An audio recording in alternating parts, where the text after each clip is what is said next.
अमेरिकी अरबपति George Soros के बयान के बाद भारत में खलबली मची हुई है। जॉर्ज सोरोस ने कहा कि उद्योगपति अडानी के साम्राज्य में मचे उथल पुथल के बाद पीएम नरेंद्र मोदी को अपनी संसद को जवाब देना होगा और इससे भारत में लोकतांत्रिक परिवर्तन का रास्ता खुलेगा। दरअसल जर्मनी में चल रहे म्यूनिख सुरक्षा सम्मेलन में 16 फरवरी 2023 को बोलते हुए अमेरिकी मूल के अरबपति निवेशक जॉर्ज सोरोस ने कहा था कि गौतम अडानी के व्यापार की समस्याओं की वजह से प्रधानमंत्री नरेंद्र मोदी कमजोर होंगे और भारत में लोकतांत्रिक पुनरुत्थान का रास्ता खुलेगा।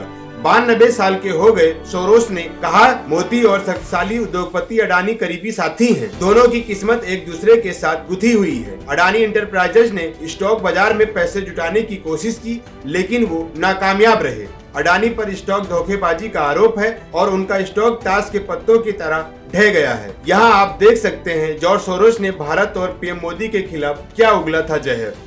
India is an interesting case. It's a democracy, but its leader Narendra Modi is no Democrat.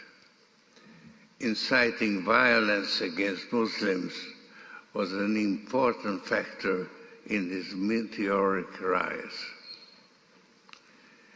Modi maintains close relations with both open and closed societies. India is a member of the Quad, which also includes Australia, the US, and Japan. But it buys a lot of Russian oil at a steep discount and makes a lot of money out of it. Reverting to India, Modi and business tycoon Adani.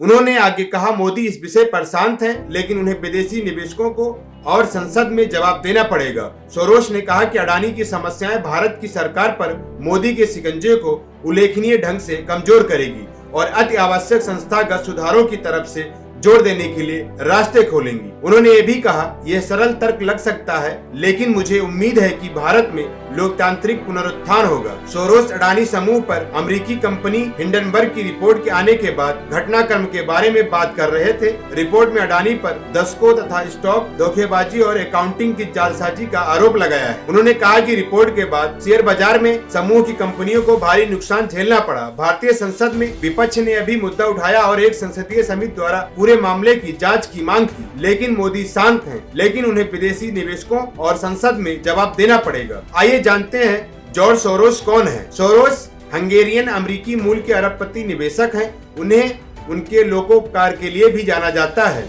1960 के दशक से लेकर उन्होंने कई hedge फंडों की स्थापना की और दुनिया के सबसे प्रभावशाली अरबपतियों में से एक बन गए। उन्हें 1992 में ब्लैक वेडनेसडे के नाम से जाने वाले यूके सरकार के वित्तीय संकट के समय बैंक ऑफ इंग्लैंड के शेयरों की शॉर्ट सेलिंग कर 1 अरब पाउंड मुनाफा कमाने के लिए जाना जाता है। उन्हें दुनिया भर में प्रगतिशील और उदार राजनीति का समर्थक भी माना जाता है और यह भी माना जाता है कि वो दुनिया भर में इस विचारधारा के कार्यक्रमों और गतिविधियों की वित्तीय मदद भी करते हैं। इस तरह की मदद के लिए उन्होंने ओपन सोसाइटी फाउंडेशन नाम की संस्था की स्थापना की थी, जिसके जरिए उन्होंने अरबों रुपए दान किए हैं। फॉर्ब्स उन्हें सबसे दरियादिली दाता कहती है। वहीं इस अडानी प्रकरण में सोरोस की टिप्पणी के बाद भारत सरकार के मंत्रियों और बीजेपी के नेताओं ने सोरोस पर सीधा निशाना साधा है और कहा कि वो भारत के लोकतंत्र को ही गिराने की बात कर रहे हैं। केंद्रीय मंत्री स्मृति ईरानी ने सोरोस की टिप्पणी पर बुलाई गई एक विशेष प्रेस वार्ता में कहा कि जिस इंसान ने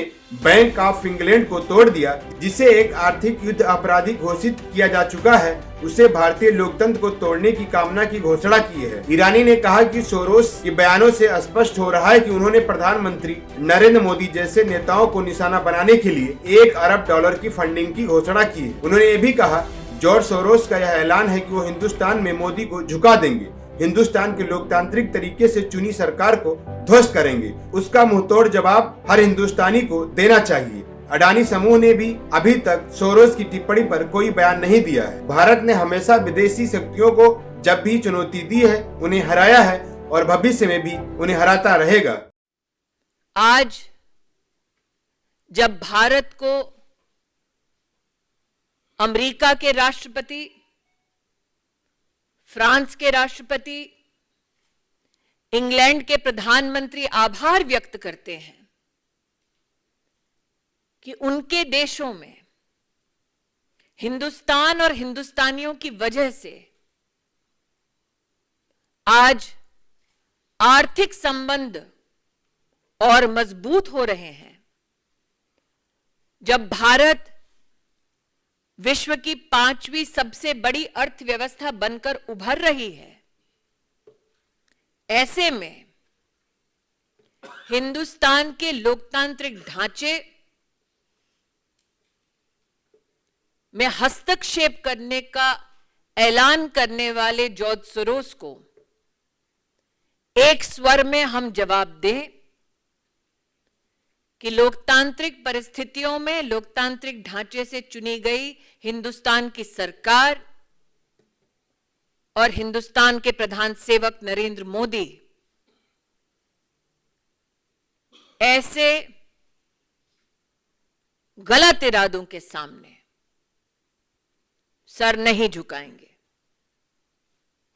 जब जब हिंदुस्तान को चुनौती दी गई, हमने विदेशी ताकतों को पहले भी हराया है, आगे भी हराते रहेंगे। वहीं इस मामले में कांग्रेस नेता जयराम रमेश ने जॉर्ज सोरोस की लगाई रताड़। उन्होंने सोरोस पर जोरदार प्रहार करते हुए ट्वीट कर लिखा, पीएम से जुड़े अडानी घोटाले से भारत में लोकतांत्रिक पुनरुद्धार होता है या नहीं, यह पूरी तरह से कांग्रेस, विपक्षी दलों और हमारी चुनावी प्रक्रिया पर निर्भर करता है। इसका जॉर्ज सोरोस से कोई लेना देना नहीं है। आगे जयराम रमेश ने लिखा, हमारी नेहरूवादी विरासत सुनिश्चित करती है कि सोरोस जैसे लोग हमारी चुनावी परिणामों को निर्धारित नहीं कर सकते। तो अभी के लिए इतना ही, और बड़ी खबर देखने के लिए देखते रहिए आप देश न्यूज़। धन्यवाद।